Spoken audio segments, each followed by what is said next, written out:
In 2015, a modern European nation came within days of financial collapse. Banks closed, cash withdrawals were limited, pensions were frozen. And the country that gave the world democracy, philosophy, and even the concept of currency found itself negotiating its survival with international lenders. This wasn't ancient history. This was Greece, inside the Eurozone, part of the European Union, using one of the world's most stable currencies. And yet, it stood on the brink of default, like an empire in its final chapter. So how does something like this happen? How does a developed nation, backed by global institutions using the same currency as Germany and France, end up returning for bailout after bailout? And why should you care? Even if you've never been to Athens. Because what happened to Greece wasn't local. It was a blueprint, a modern lesson in how the global financial system functions, how debt becomes a political weapon, and how quickly sovereignty disappears when the money runs out. Let's go back. The crisis didn't begin in 2015. Its roots were planted long before anyone was paying attention. Greece joined the euro in 2001.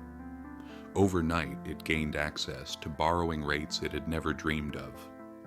For decades, Greece struggled with high debt and high deficits. But with the euro, investors assumed the risk was shared. They treated Greek bonds as if they were as safe as German ones. Suddenly, the country could borrow cheaply, and it did. Public spending surged. Infrastructure projects accelerated. Government salaries rose. Some of that investment modernized the country. Airports, highways, transit systems. But much of it fed a bloated bureaucracy and a tax system that barely functioned. Corruption was common. Tax evasion was widespread. Revenue couldn't keep up with spending. The debt kept growing, quietly. Then 2008 hit. The global financial crisis changed everything. By 2009, Greece was already one of the highest deficit countries in the Eurozone. And when the crisis forced investors to examine national debt more closely, Greece's numbers didn't make sense. In late 2009, it was revealed that Greece had been underreporting its deficit for years. The real deficit was nearly 15% of GDP, far above what EU rules allowed. Confidence collapsed. Borrowing costs soared. Greece was shut out of the bond markets. In 2010, it had one option left: ask for a bailout. The first bailout was 110 billion euros, but it came with conditions. Massive spending cuts, higher taxes, pension reductions, labor reforms. Austerity was supposed to restore confidence. Instead, it triggered one of the deepest recessions in modern European history. GDP collapsed. Unemployment hit 27%. Youth unemployment passed 60%. Hospitals lacked supplies. Businesses closed by the thousands. And the debt? It got worse. Because when your economy shrinks, your debt burden grows, even if you're paying it down. So, in 2012, Greece needed a second bailout. Another 130 billion euros, plus a partial default, politely called a haircut. But the crisis didn't end. In 2015, the Greek government held a referendum. The people voted no. They rejected the new bailout conditions. But days later, the government accepted an even harsher deal. Why?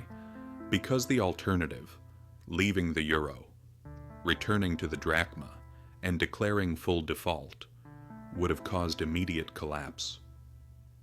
At that point, Greece no longer controlled its own economic policy. Taxes, spending, budgets, all overseen by the Troika, the European Commission, the European Central Bank, the IMF. Greece still existed on paper, but sovereignty had shifted. This was not foreign occupation by armies. It was something quieter, financial control. And this isn't new. Debt has always been a tool of power. In the 19th century, when the Ottoman Empire couldn't repay its loans, European creditors took control of its customs revenue. Egypt experienced the same fate when it defaulted after borrowing heavily to modernize. Flags remained, governments remained. But real decision-making passed to the creditors. Exactly what happened to Greece. For ordinary Greeks, the cost was enormous. Pensions cut, savings wiped out, hospitals understaffed, 10 years of growth erased. Even today, Greece's debt-to-GDP ratio remains above 160%. The economy stabilized, keep it at a lower baseline. A decade lost. So why does this matter now? Because the same pattern is already unfolding elsewhere. Sri Lanka, Pakistan, Argentina, nations trading sovereignty for survival.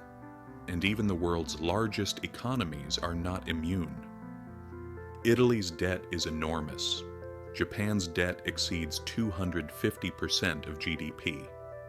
The United States has passed $34 trillion. Large nations can delay the consequences, but delay is not immunity. This is the lesson. Debt is not just numbers. Debt is control. If you can't print your own currency, if you rely on external financing, if your survival depends on the confidence of